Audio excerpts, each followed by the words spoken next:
ایک جوہری تھا سنہرا، تو اس نے مختلف ڈبیاں کھول کے لوگوں کے سامنے رکھی اور ایک موتی نکال کر کے کہا کہ یہ موتی شب افروز ہے، رات کو چمکتا ہے، اور اس وقت دنیا کے اوپر جو قیمتی ترین موتی ہیں ان میں سے ایک موتی یہ میرے پاس ہے۔ خیر اس نے اپنا سامان سمیٹا تو اس مجلس میں ایک چور بھی بیٹھا ہوا تھا، اس کے دل میں لالچ آ گئی، تو اس نے اس جوہری سے کہا کہ جناب کہاں کے ارادے ہیں؟ تو اس نے کہا کہ میں بمبئی جا رہا ہوں۔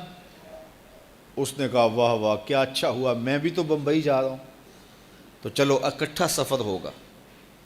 وہ جوہری سمجھ گیا اس کی نیت کے کھوٹ کو کہ یہ میرا ہم سفر تو نہیں ہے، اس کا دل آ گیا ہے اس موتی پہ اور مجھ سے ہر صورت یہ موتی چرانا چاہتا ہے۔ لیکن وہ بھی بڑا سمجھدار تھا، اس نے کہا آ جائیے کوئی بات نہیں۔ سفر چلتا رہا، رات ہوئی، جب سامان اتارا اور سونے کی تیاری کی تو وہ جو اس نیت سے ساتھ ہم سفر بنا تھا اس نے بھی اپنی قمیض اتار کے لٹکا دی، اور اس جوہری نے بھی۔ اس جوہری نے یوں کیا کہ نظر بچا کے وہ ڈبیا قیمتی موتی والی نکال کر کے اس کی جیب میں ڈال دی اور خود بے فکر ہو کے سو گیا۔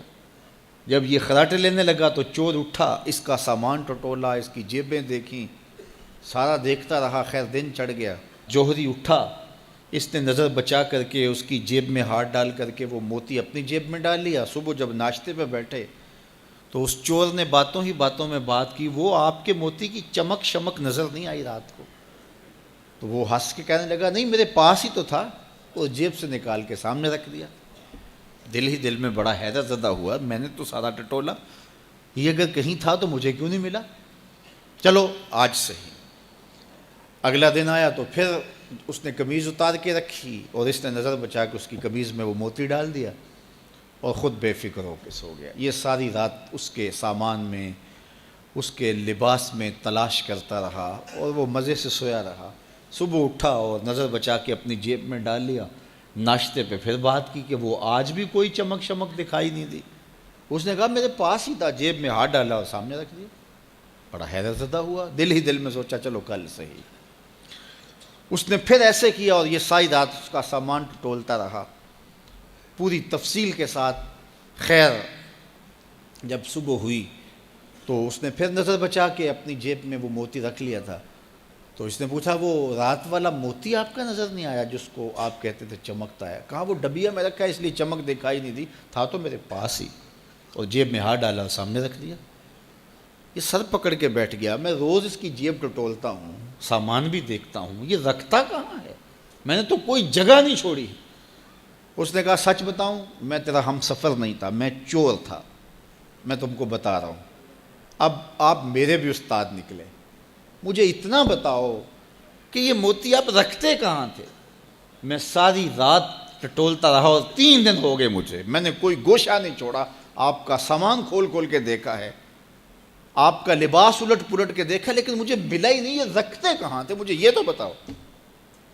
اس نے کہا لوگوں کی جیب میں ٹٹولتے رہے، اپنی جیب میں ہاتھ ہی نہیں ڈالا۔ بلے شاہ اڈدیاں پھڑنے جڑا گھر بیٹھا ہے انہوں پڑھیا ہی نہیں۔ وَفِي أَنفُسِكُمْ أَفَلَا تُبْصِرُونَ، کہا تم کہاں اسے ڈھونڈ رہے ہو، ذرا اندر بھی اتر کے دیکھو، اندر اترو گے تو اس کا سراغ مل جائے گا۔ نہ مسجد وچ نہ مندر وچ، لب یار نو اپنے اندر وچ۔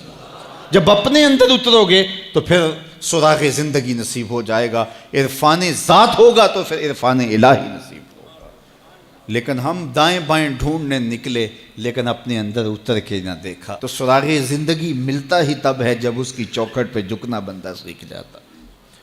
تو اس کی چوکھٹ پہ جھک کر کے زندگی کی سربلندی حاصل کیجئے اور مقصد زندگی حاصل کیجئے۔